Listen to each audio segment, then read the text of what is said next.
Hey everybody, it's your girl JNN as usual.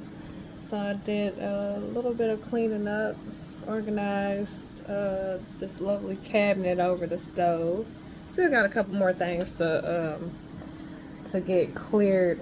Have to go and clean out the refrigerator because that looks horrific. But it's I've been clearing out so I don't have a whole lot of food. So when I start cleaning, I can just, those foods are pretty much, they can be out for a little bit and I can get it, knocked out. But I came on here to, share that we lost my aunt, Lavinia.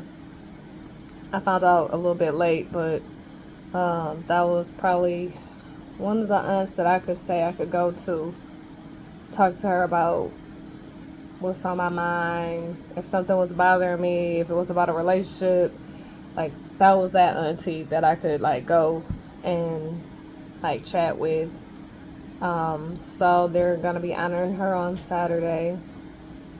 It's my dad's sister. I believe my dad told me it was 10 of them, but I don't know because it say different on the obituary. But ain't nobody, I don't think people pay attention to that, no way. But it is nice to be able to see some of the family members that, I wasn't aware of or I did know of. Some of which I did know, but I couldn't remember their names because I was so young. And again, my mom and my dad divorced when I was like 1.5, 2 years old or something like that. So I really didn't get a chance to really get to know either side of the family, not for real, for real.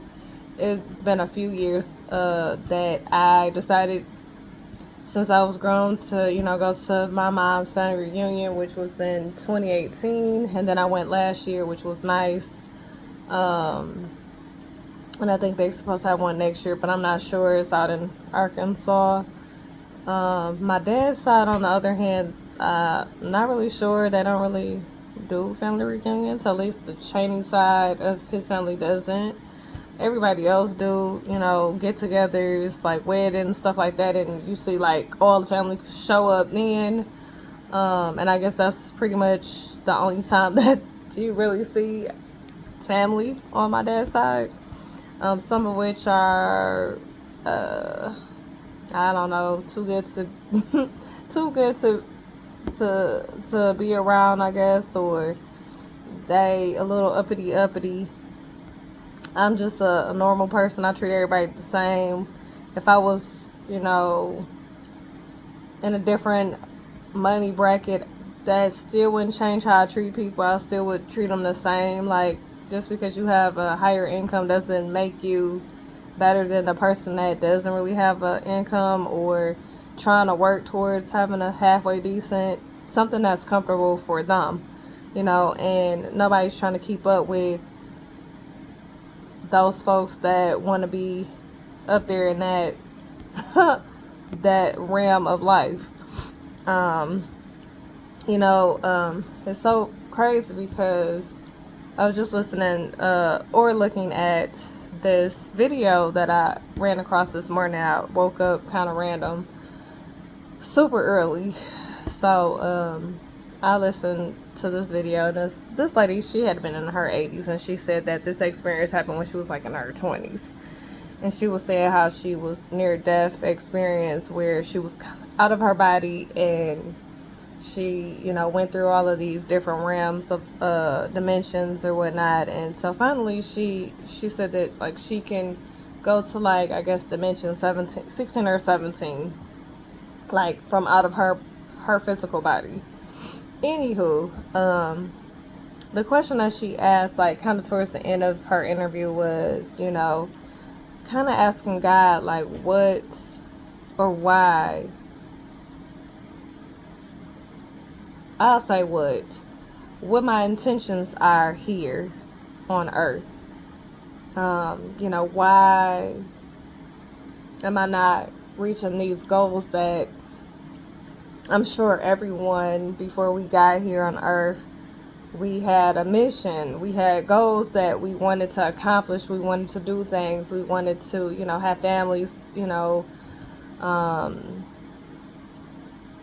and things of that nature, and help people and do the right things by people. And so like she was like, yeah, like in the Bible it always mentions about how you can ask, but nobody ever asks, why are you just asking and then not actually figuring out what it is that you're supposed to be here for. She was like, and then she went into like some other Bible verses as well, when she was like, when we pray about our Father, she kind of mentioned something about that as well. And so it died on me that I don't think I've ever asked God what my intentions were for my life here on earth. I think I've asked like what was my purpose, but I don't think I asked him like what's my intentions. What was I supposed to be doing out here or on this planet as a human being, because once you leave, like, you go somewhere else. I don't know. I guess if you fail, maybe you come back and, he try to have you try it again or something. I don't know. Or maybe he, shows you all of the things that you have failed at when you are at this near-death experience, that, he's like trying to open your eyes to see, like, if you had all this knowledge, it would overwhelm you. And I do agree with, back when I was growing up, like, we remembered a lot of things. We remember phone numbers, addresses, our, family members' names, and who was married to who, and whose cousin is this and that. And nowadays, hardly nobody knows that tree. And hardly nobody, tries to figure out who they related to. Instead, they just, hope that, hopefully we didn't marry no cousin or nothing, and that's that. And, have these kids. And then the kids don't know who their families are because nobody's close. And as the older generation is coming to an end, it's like the younger generation, they don't do half of the stuff that the older generation did. They don't have get-togethers. They're not close. They don't communicate well. They trying to do their own thing. They feel like people judging them because of their lifestyle, or if they don't accept how they do something, like they don't want to be bothered. It's just like so much stuff. Then you have the other family members that want to throw in the excuse of, oh well, they're busy, or oh this, that, and the other. Okay, let's back that up. I can say I'm busy, but I also can say I can make time. So that's why you have time management. That's why you have a calendar. That's why you now have smartphones that you can actually tell your phone to set a reminder for you to do something, right? So, I was just talking to my uncle about some stuff, and I said, listen, that's no excuse. I said I've stayed in a apartment, and I have stayed in a townhouse, and this is the first like home that has been in my name before, right? Due to my mom's sister, which is my aunt, who gotten sick, and so whatever. And they suggested, well, just in case something happened to her, at least the house to still be, in the family type deal. Okay, cool. Now, mind you, my plans, and I don't know what my plans are as far as in what God wants from me, or how long, or when something will happen. But I'll tell you this. I've never wanted to stay in the Midwest. Like, since I can remember as a kid, for some reason I wanted to go to California. I don't know why. Just wanted to go. And then, I started doing research about the colleges, and UCLA stood out the most. And that made me want to go even more. I am the only child that my mother and father has. So when I mentioned the school to my mom, she was like, absolutely not. That's too far. This and that. It's expensive. So I had scholarships and all that probably could have covered at least a year or two. And then I would have had to figure out the rest, either take out student loans or whatever else to, until I graduated, which would have been fine because I'm already in debt with student loans now. So, like, that's not new. But it made sense to her. So I said, okay, I'll stay here. So I stayed here. But I did not want to go to OU. So I was like, yeah, I'm not doing that because it seemed like all the high school people I went to school with went there.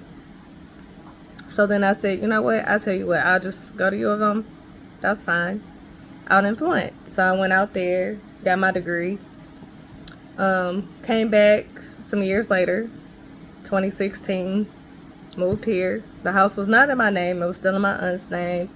And it was a lot of figuring out, rearranging stuff, getting rid of things, making it make sense in the house. Because I'm the type of person, I don't like a lot of furniture. I don't like a lot of heavy things that, especially because I have been single. I've not been married. I've had relationships, but again, I be mindful of those relationships because they don't have to do anything, because they're not my husband. They're just a boyfriend or whatever, significant other, however you want to look at it. So it's not really their responsibility to, help me move or lift something. So it make sense to me. And of course, I got single, so it don't make sense for me to have a whole bunch of stuff and then, I can't lift that, I can't get it here. Like, I was trying to make it be rational. Anyways, so I moved here, but mind you, this house was already established. It was already stuff in here. I'm moving my household that I had from where I was at down here. Now, I don't have no space. Everything is out just every which way. It's boxes everywhere. It's nowhere really to walk. Mind you, I'm not a hoarder, but I've been called that several times because of different things that I might keep for, and future references or something like that. I have been getting good at tossing stuff and getting rid of things and trying to make sure that it makes sense. If it doesn't make sense, I get rid of it. I don't like to have stuff, and I don't want it to be cluttered. So I'm starting to condense a lot of things that I don't use or don't need anymore. So, now it's 23. We were, some years later. So mind you, from 2016 to 23, I have been, going through stuff, tossing stuff, shredding stuff, throwing stuff out, donating stuff, all kind of stuff. Like, I had bags on top of bags on top of bags that I was getting rid of things, right? And I'm still getting rid of things, as you can see. I just cleared out the cousin room. Before it was even the cousin room, it was my room. I gave it to him because it was, more bigger, and because I had a dog, and at the time the cage was in my room, so, it made sense to move to the room next door. But I could have easily kept that room. But I'm not the type of person I share. So I did that. Once he moved and got most of his things out, because he still left some stuff here, right?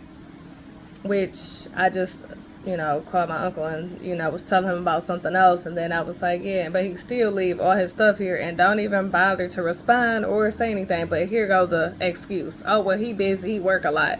Baby, I got about 3-4 jobs, and I go to school, and I have all A's in both classes. I am down to 4 classes before I graduate next year. And I'm still holding down 3-4 jobs, paying bills.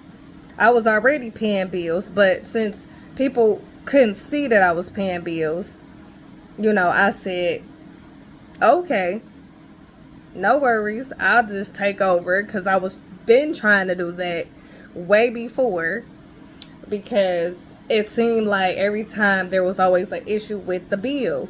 And nobody seemed to know why the bill behind, or why the bill is high, and why the bill not being paid like it's supposed to get paid. But you getting almost $1,000 from your mother.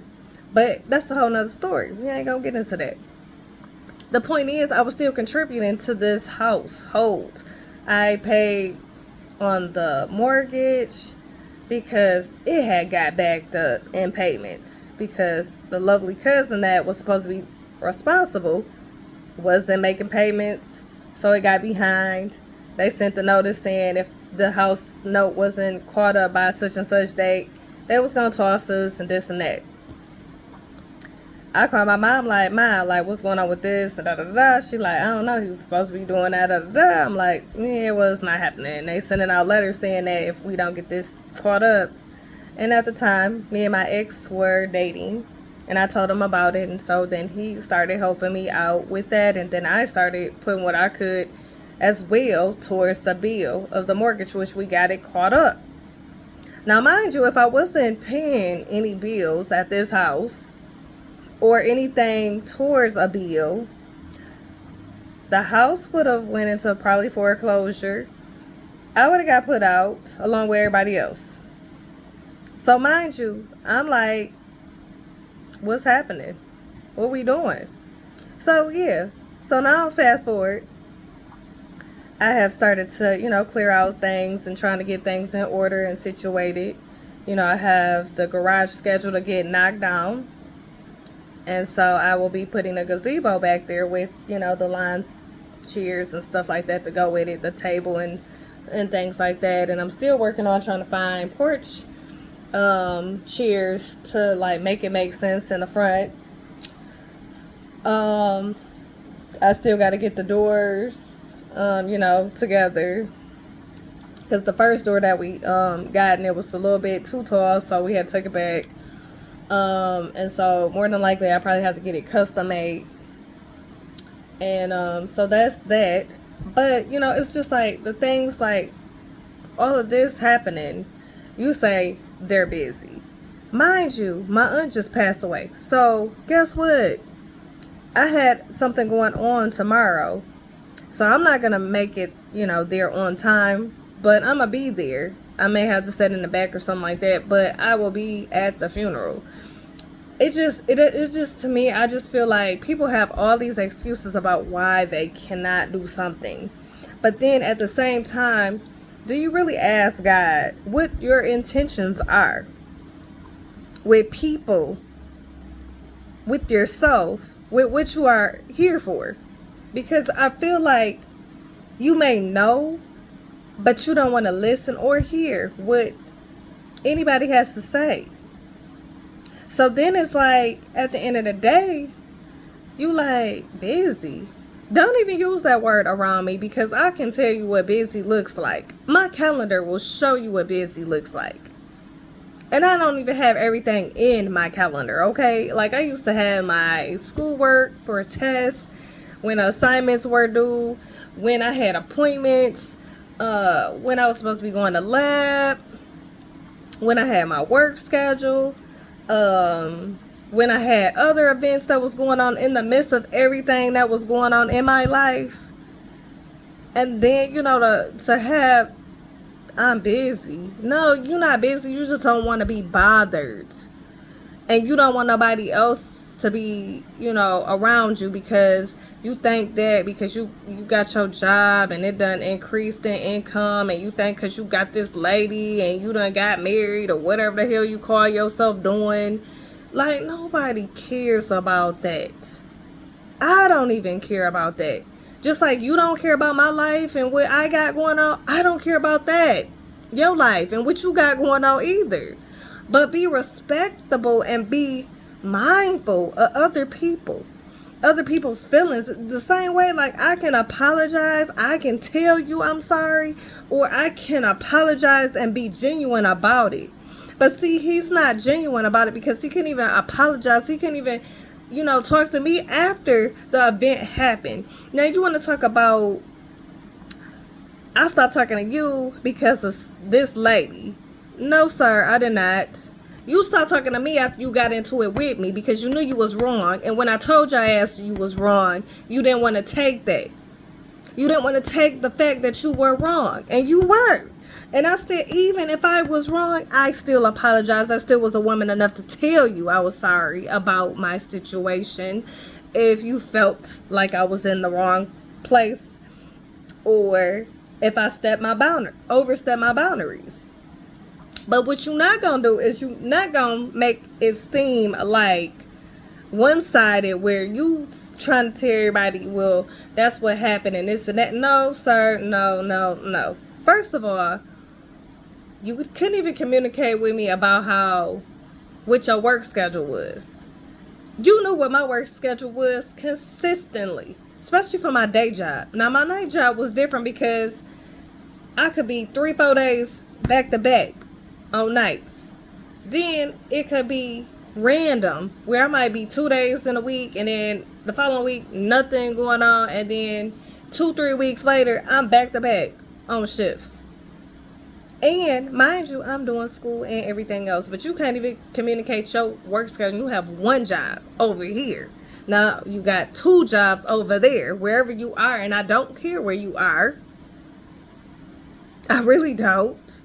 Because let me tell you, if you look at your pattern of how you have been with the family, you have never been close with this side, not your mom's side, not for real. Now, you may have talked to my mother, which is your auntie. You may have, hit and miss with your mom here and there. You may have hit and miss with our uncle here and there. You may have hit and miss with the other uncle who have passed. When our grandparents were, older, you barely came around. You would visit here and there. When they got sick, you wasn't around at all. I was in high school working and trying to help my mama and my aunt out with both of the grandparents. I went to college after my grandmother passed, and my mom and my aunt kept helping out with grandpa. I got a call while I was still in college that my grandfather had passed. Came down to do that. I was failing my class. It was a whole lot of things that was happening within this time frame. And not once do I remember you, when I was in college, ever calling me, asking me, hey Nina, how you doing? How's classes? I don't recall none of that. Do you need some gas money? Do you got some food? Any of that? Nothing like that. Nothing. Now, mind you, I didn't really have a good job. I worked in a retail store for about 5-6 years, and I didn't really ask no family for no help. Not for real. Not towards the end. And I didn't get no help then. And after that, that's what made me say, okay, let me give me some more jobs, because apparently this is going to be a long process. And that's what I did. I got more jobs on top of more jobs, so I lost sleep. Wasn't properly eating well. But I was like, I got to get it done. It's not going to get itself done, so I got to figure something out. Some way, somehow, we going to get it together. We going to figure out how to get back in school. We going to figure out how to pay for school.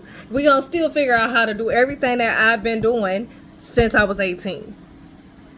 So, to say that I have stopped talking to you, no sir. Your patterns show better than I can tell anybody on this planet that you have never been consistent. Ever. We've never had no consistent relationship, not since I was a kid. Little. Like, I was like 4 or 5. Maybe, I think the last time I remember you taking me to the fireworks, I had to been like either 7 or 8. And I had to go to the bathroom really bad. I had been holding it forever and a day. Now I cannot hold it anymore. Now you get mad because I say I have to go to the bathroom. So luckily this lovely family opened their, home up to let me go to the bathroom. And I appreciated that. And then he takes me home. After that, he doesn't bother to take me back to trick-or-treating anymore. Now it's just his boys, his stepsons really, and his oldest son that, is doing well for himself at the time. So he got 3 boys, and he do more with them his wife and that side of the family, his wife family. Like, he was with, every time he's gotten married, it's always been with his wife's family. And then he might, take them around his father's side of the family. But he never takes them around his mother's side of the family. Matter of fact, he doesn't even go around his mother's side of the family for whatever reason. And nobody is judging or caring why you choose not to. Same way with, my dad's side of the family. If they invite me, cool. If they don't, I'm not running nobody down because I have so much other energy I can put it towards. I don't have to settle. I don't have to bow down to anybody except God. And that's it. I don't have to answer to nobody but God. God is my judge of my life and what I've done. If I've done anything wrong, if I, did something wrong to somebody else, God is my judge of my life. And so when I was growing up, I thought this cousin was the hero. Like, he done went to the army. He seemed like he cool. He seemed patient, this, that, and the other. But as he got out there in the world with these other worldly people, he just as bad and just as worse as those folks that are bad and evil and conniving and trifling and don't have no care in this world. It's so disrespectful to leave all your things or most of your things at a place that you ain't coming back to. You have left the same stuff here when your mom stayed here. She left. I came, it was here, and I was going through stuff like, this gonna have to either get shipped down here to you, or when the next time you up here, you need to go through all your stuff, which you've been at this house for 3 years. 3 years. And not one time did you take any of the stuff that you had in that basket out of the basket. Matter of fact, you added to the basket. So let me help you out. Our uncle will take your stuff to you and you figure it out. Because I'm not going to figure out something when I am in the process of remodeling, trying to get stuff together, trying to, paint, tear up carpet, put flooring down, trying to, paint the next room, trying to make sure it's nice and decent and this and that. Hey, you didn't help me here at all. Actually, you were lazy being here. And, and it's so crazy because even my ex was like, before he moved out, he was like, you gonna see how your cousin is because he lazy and he don't clean up and he don't do nothing either. Okay, and I'll deal with him when the time comes. But right now, you being disrespectful to me, and I'm trying to give you a home that's stable and easy on your mind. I'm not here to argue with you. I'm trying to give you peace. You don't want peace? Then go find it somewhere else. If you want to argue with somebody, then go find somebody who want to argue with you all the time, because I'm tired of doing that. I'm tired. I'm tired of the laziness of people. I'm tired of grown-ass men at 40s and 50s acting like they don't know what responsibility means or how to even be responsible. They don't even know how to be responsible because then nobody teach them how to be independent on their own. Okay, it's okay sometimes for the parents to help out, but be independent on your own and want to do it for yourself. Do it for your kids if you have kids. Do it for something. Don't just think that somebody else supposed to pick up the load because you don't feel like doing it all the time or because you got into a situation that you didn't have to be in. Listen, I've done been in so many different situations, so many different scenarios, and I guarantee you none of them have gave me or made me get so bitter and so angry that I don't want to do shit for myself. Make it make sense, people. Make it make sense. Like, make your life easy for yourself. Try to make it easy on the next person that comes into your life. Don't try to be controlling and trying to be jealous and trying to do all this extra stuff. Because you know what? All it does is it come right on back to you. All your dirt gonna come right on up to the daylight. All anybody's dirt is gonna come up to the daylight. You know, it's so irritating to me that you have some of these husbands that don't want to help out, but you want to get married. You want me to have sex with you though, but you don't want to help. Come on, make it make sense. Make it make sense. Listen, if that's all it was, is that you just want to have sex with me, then why we get married? Why we even together?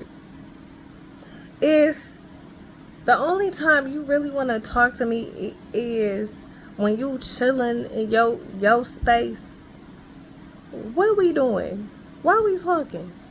If that's all you want to do, just be in your space. So, yeah, it makes me upset because it's like we have other men out here that try to take care of their mamas. They try to take care of their wives like they supposed to. They try to, be respectful to women. They try to, get along.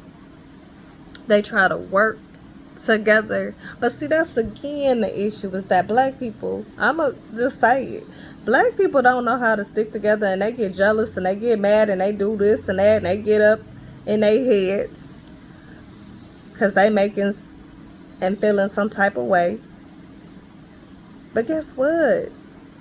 You still got to answer to God about that behavior, about how you treat people. So be mindful of what you do and what you say, how you say it, when you say it. And it's sad because I'm going through all of this and I don't ever say I'm busy. Because if I'm saying I'm busy, that it really must mean that something is important that I have to do and I can't do, or I can't be in that space. So that's the only time you may hear me say I'm busy. If I'm need a vacation to have a mental break, yeah, it's because I'm having a vacation and I'm really trying to have a mental break. Like, I'm thankful for my job. They did give me a day off to have bereavement. So Monday I kind of get a little time to, mentally heal and mentally process everything. I still go back, that night and stuff like that. But, just to be able to, get that information over to the jobs is a blessing, because it's like, make it make sense, people. Make it make sense. Make it make sense. Anyways, that's all I came out here to say is, I'm really just trying to process my aunt's death. Like, me and her was really close. Like, when I say, for me, she was like the best aunt to me. She was the best aunt to me. Her kids was warm and welcoming as well. Her grandkids were, welcoming. But it's so sad that you don't have family like they used to be. How they used to be so close. How they used to, plan things together. You got cousins that don't even want to talk to each other. They mad because of something petty or something that went down some years ago. They don't even talk to you barely. They want you to call and run them down all the freaking time. No, if you got my whole number, if you can't text me or call me sometimes, why do you think I'm supposed to do that? Like, really? I'm not, and I'm not going to. I don't have to. And if you feel I'm stuck up, so be it. I'm stuck up. I'm two-faced it. I'm fake, whatever you want to call me. But I guarantee you don't like what I have to say. That's why you don't come around and don't talk to me no more. And that's fine too. Because guess what? I'm very stable. I might have my moments, but I'm way stable than most of this family, especially the immediate family that I've been around, I can say I'm probably the most stable out of them. And I'm like probably the youngest, just about, when it comes to a young adults. I'm about the youngest to the few younger ones behind me. But I can say I'm the youngest on my, for both siblings on step brother and sister side. I'm the youngest of them, and I feel like I'm the more responsible, the more mature, the more trying to get stuff done and taken care of and getting it knocked out. I don't have time to waste nobody's time. Time is precious, it's limited. God gives you a certain amount of time. God also gives you common sense. You just have to figure out how to use it the right way. But that's my opinion. That's how I feel right now.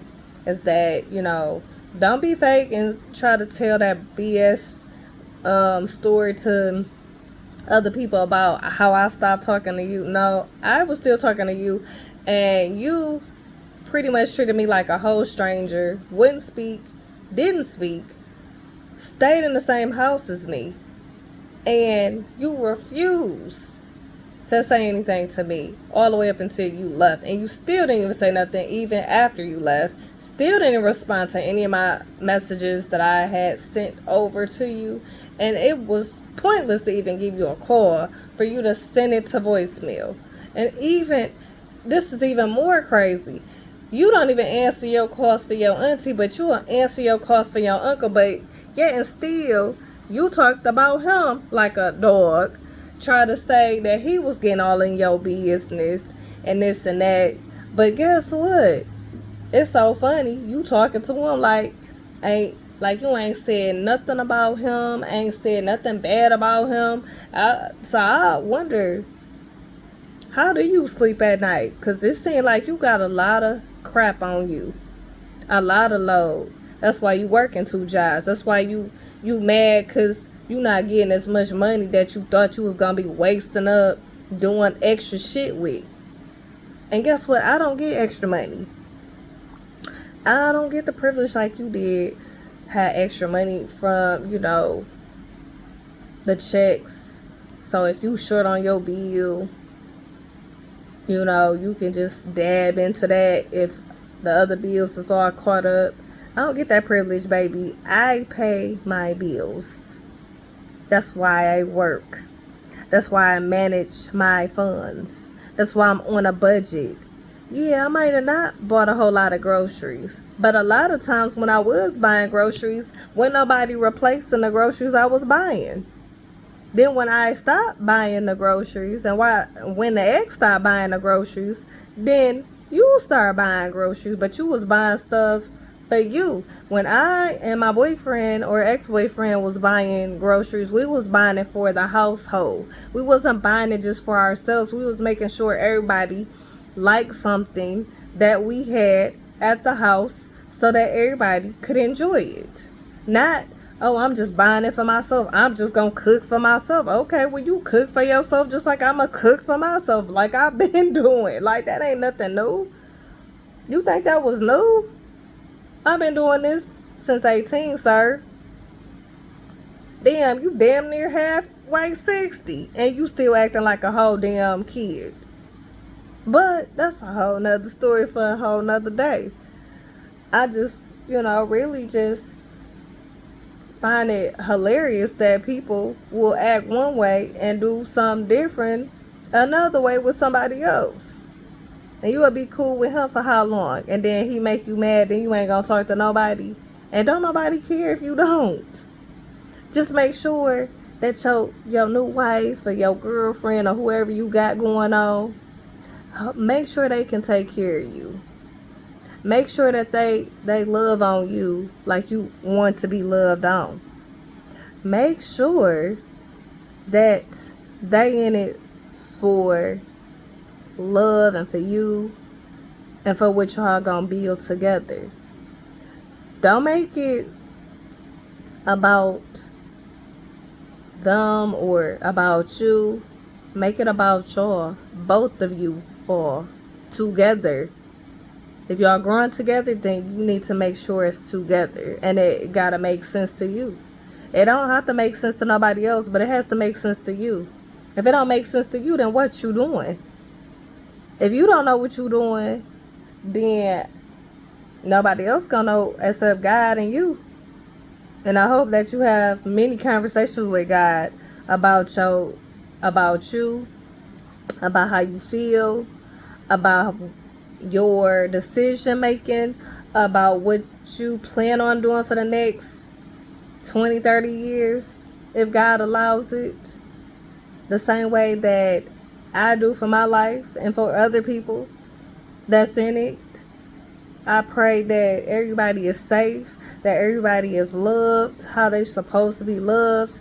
I pray that everybody get good understanding and that they make the decisions based off of what God has guided them to do. That they prosper in life, that they, love on each other the right way and not the wrong way. And if it's something that's going on in your life and that you can't figure it out, then maybe you need to take a step back and reevaluate what you got going on. I always take, a couple months and I kind of reevaluate what I'm doing, and if I'm in a relationship, if I'm not in a relationship, if I'm single, I still reevaluate to make sure I'm on track, that I'm still humble, because that's what really counts, is being humble with yourself. And as long as God is in it, everything else will fall in place. But again, like I said, I came out here because, I'm tired of people making these excuses, but yet and still, I have an aunt that passed. Yeah, I have something going on, but I'm still going to try to make it to the funeral. I might not be in the area, but I'm going to get there some kind of way. I just want to make sure my dad was, good, and he had a ride to make sure he was there on time and, for the service and whatever else that they had for her family, because he is her brother, her baby brother at that, and God will make a way. He always does. And I'm just thankful that me and my dad was able to give, to help out wherever it needed to be helped out. And that's just that, it is sad to have to go through so much emotions, so many different, attitudes and behaviors with people. But, I really try to step aside from that, even with the person who I've been talking to for a little bit off and on. It's been more consistent more recently, but before that it was kind of off and on, and not really sure if we was really on the same, wavelength or whatever. But I can say that, he understands me. He's very patient. There's times that he get frustrated just like I do. There's times that, I may get on his nerves like he may get on mine. There's times that he may be joking and I don't get it. And, I'm still trying to figure that out. Like, he say I don't have humor, but I think because of the way my life was set up, some stuff that I felt was humorous back then, I couldn't express that. It had to be, everything was serious, everything had to make sense, everything had to be a certain way.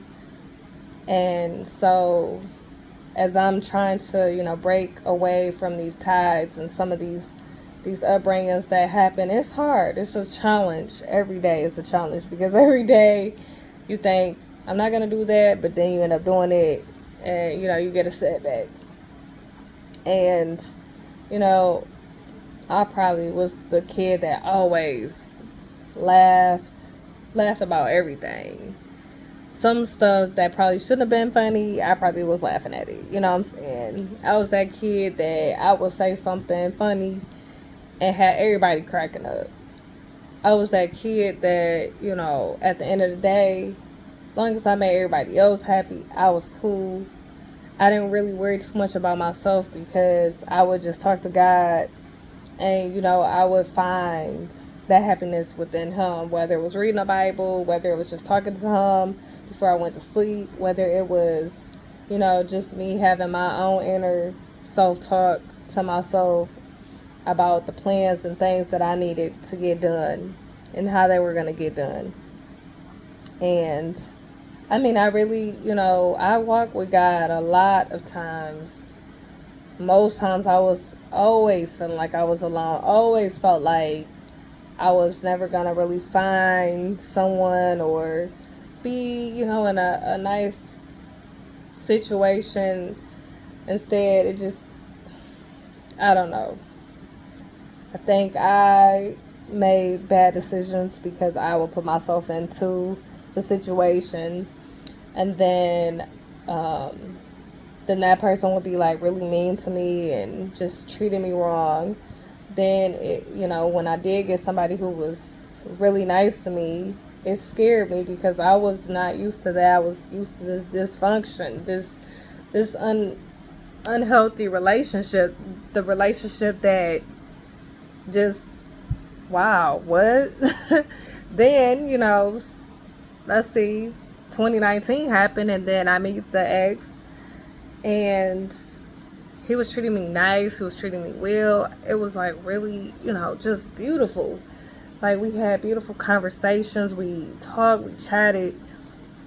He always was, straightforward and always expressed how he felt. I wasn't really the emotional person to express myself when it came to how I felt because, a lot of times I did a lot of things. I try to show it by doing things. Not so much of buying stuff, but like doing nice things, like something simple, like you need help with filling out paperwork, or you need help with, getting your appointment set up. Stuff like that that seemed like it was sentimental, something that was going to be memorable. And, I was called all kind of names, out my name.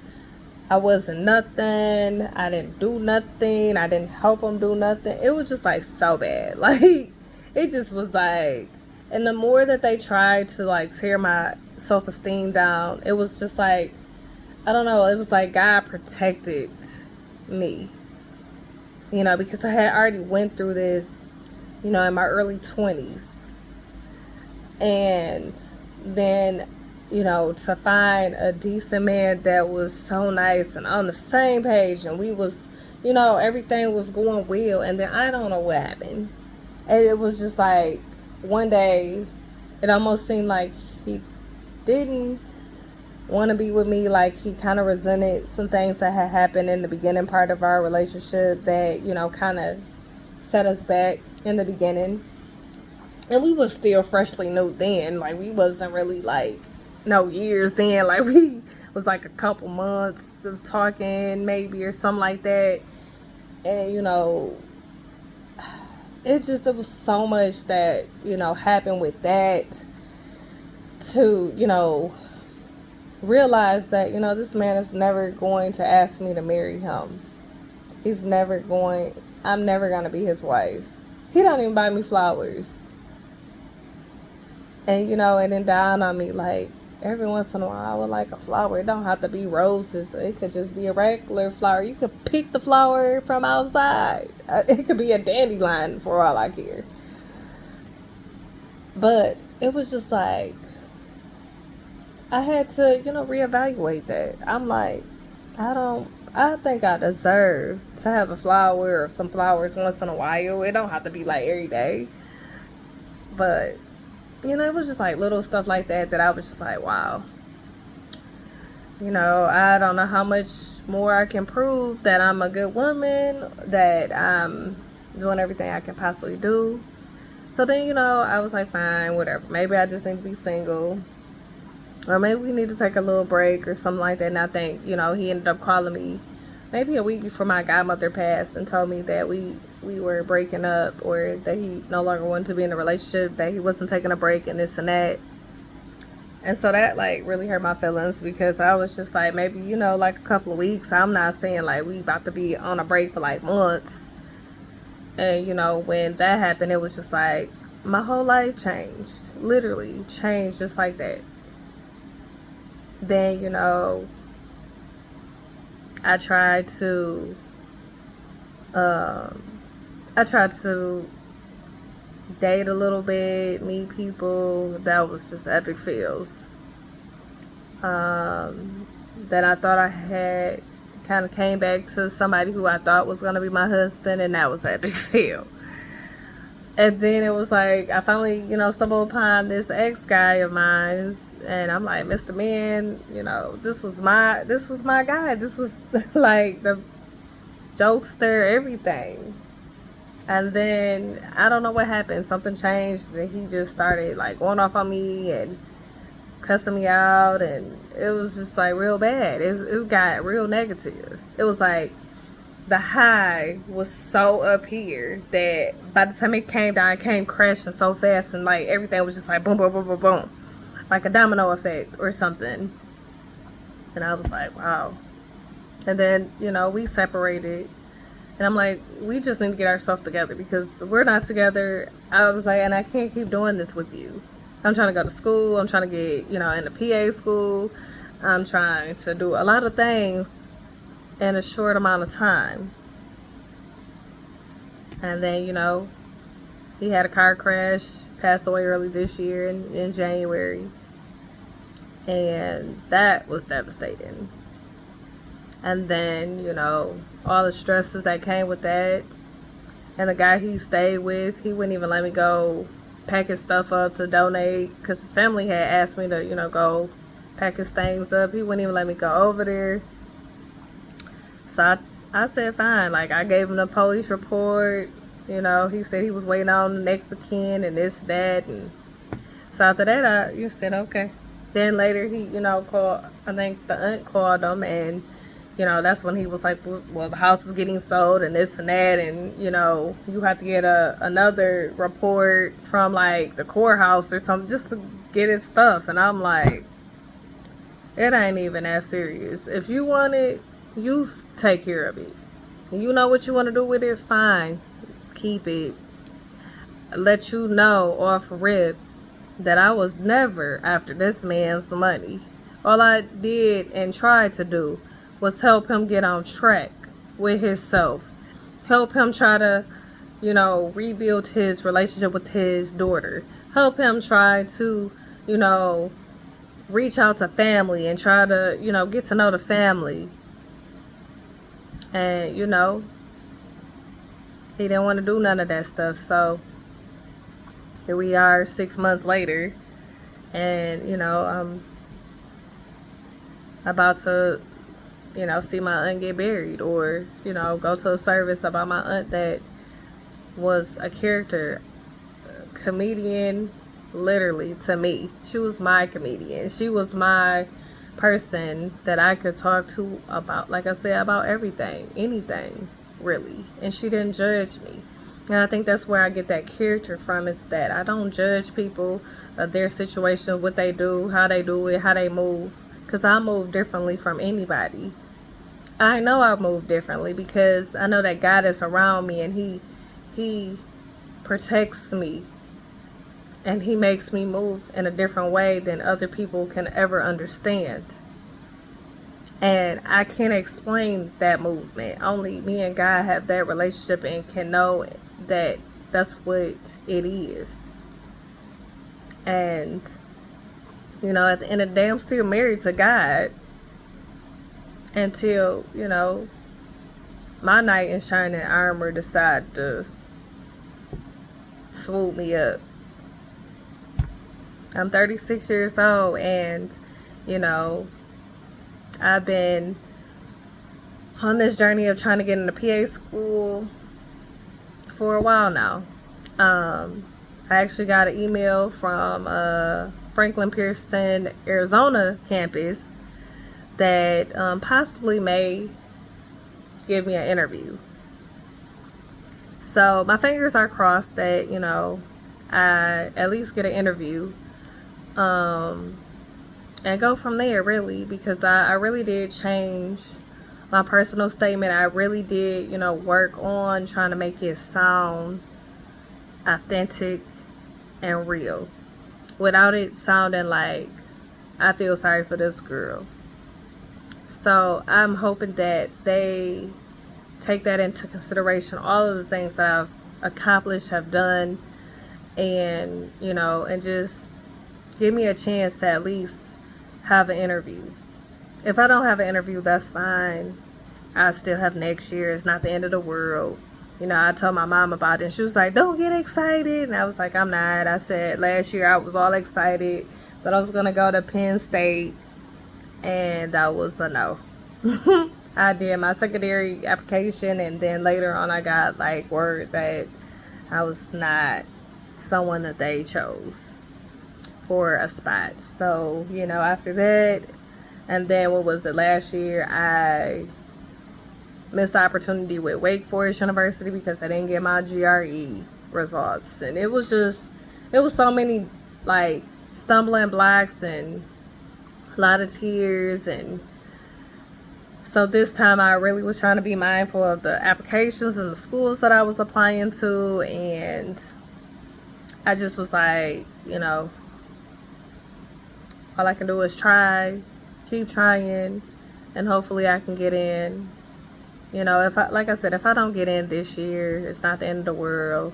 I'll be graduating with my master's in health informatics from Grand Canyon University out in Arizona. So, that's right around the corner, literally.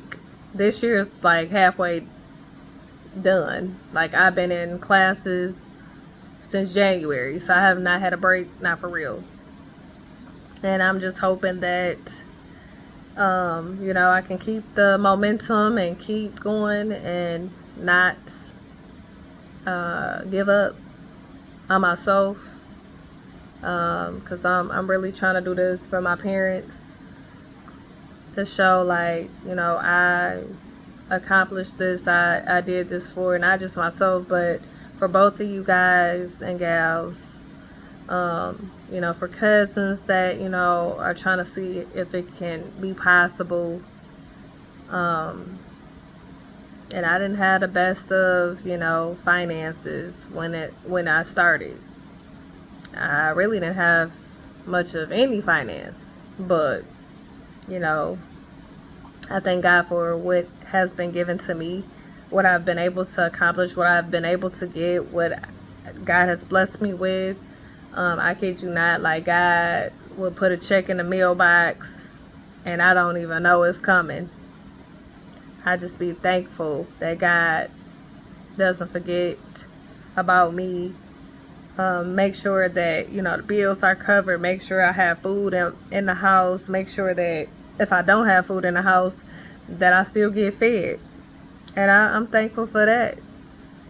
Because one day I won't have this bondage of struggling in areas.